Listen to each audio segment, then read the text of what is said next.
بقع ملابس الاطفال من اصعب البقع اللي بتواجه الامهات في غسيل ملابس اولادها، وده عشان بيكون البقع اللي موجوده في الملابس ديت بتبقى بقع متنوعه زي بقع الاكل والمشروبات والعصاير، وكمان قلمه التلوين والسلايد. طبعا زي ما قلت لكم قبل كده ان المساحيق دي ما بتقدرش تطلع كل البقع دي، عشان كده في الفيديو ده هقول لكم على خلطه سحريه هتقدروا تطلعوا بيها معظم البقع اللي بتكون موجوده في الملابس ديت بكل سهوله. كل اللي عليكم تصلوا على النبي ونكمل الفيديو مع بعض للاخر.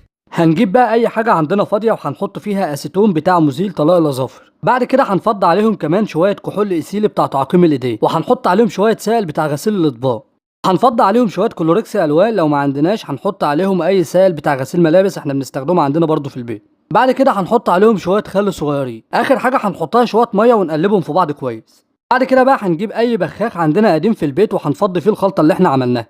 هنقفلها ونرجها كويس ونبدا نرش مكان البقع مباشر او مكان الاتساخ اللي موجود في الملابس. بعد كده بقى هنجيب اي فرشه ناعمه او اي اسبونشه بتاعت غسيل اطباق موجوده عندنا في البيت، وهنبدا ان احنا ندعك